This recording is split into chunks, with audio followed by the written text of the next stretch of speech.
Hello and welcome to the Columbia Daily Tribune's Behind the Stripes webcast. This is Tribune sports editor Joe Waljesper along with Tribune football beat writer Dave Matter. Dave, as we were speaking of in the previous webcast, kind of the thing that really emerged from this weekend, one of the things that emerged from this weekend was that James Franklin has a policy, or his family does too, that they just do not believe in taking any sort of pain medication to the extent of even aspirin, but definitely, a shot that would allow him to play football. Just your thoughts on the idea in general, maybe, of players who are too hurt to play without taking a needle to play a college football game. Well, it's a tough choice, one that I've never had to make, certainly, but I think it's a personal choice for some of these guys. I think it's an easy decision. They want to play. They don't necessarily care about the ramifications down the road, or at least they're not considering those things. And for a guy who I think we both really admire and respect of his perspective. He's a kind of a nuanced way of looking at life, is James Franklin. A lot of that comes from his parents. It's hard to argue with his stance. I mean, he's thinking about things beyond this game against Arizona State. It's not just that he's looking 40 years down the road. He's thinking about later in the season too.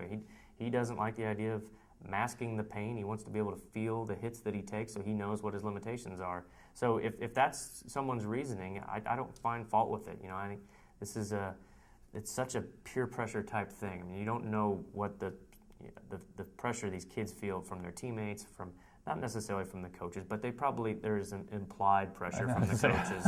I think there might be. Yeah, and from the trainers, and sometimes they may not think they really have the option. It's something that they don't have the courage to do what James Franklin did. And we should mention Brad Smith, a great player at Missouri, left here as the school's all-time leading passer and rusher. And David Yost explained yesterday that he was the same way. He didn't take him either because he was against it for whatever reason. So it's a tough call. If it were my kid, I don't know what I would decide. I think you have to take a lot of factors in, and not just the ability to play next week.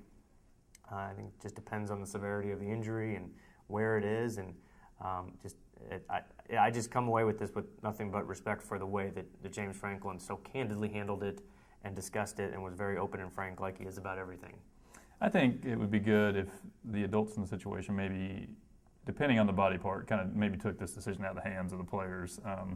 It was interesting talking to TJ Moe yesterday. He'd mentioned that he faced this decision last year, I guess it was, but it was like his big toe. He had this incredibly painful big toe to where he couldn't even walk when he got off the plane down at Texas A&M. So he had to take 2 shots to numb it up, and he wouldn't have been able to play without it. And so he played and did well. They win at a game in overtime. But, if they don't have TJ Moe, maybe they don't win. Right. And no regrets, and that's fine. So I think it's maybe a little dependent on the body. You could probably get along in life. I mean, you do need the big toe, but, I don't know that that's going to be a chronic problem. But when you start talking about people who have, neck injuries, even for a quarterback, a shoulder injury, if you want to think about playing professionally, whatever, that makes a difference too. Or knee injuries, things that can be, if your body's telling you it's probably not a good idea to play, I guess I would really err on being pretty conservative with them, and maybe that's the ticket for everybody getting fired because you're losing too many games. I mean, I understand it's big business, but it kind of was a shame that this whole thing became so public, I guess. Now, for the record, he was going to get asked that question because the rumors had kind of gotten out anyway, and he was going to answer it honestly regardless. Right. That's the only way he is going to answer anything. So it's not like Pinkles mentioning it changed the fact that he would have been asked about it yesterday. It just sort of magnified it on a national scale, I think. Right.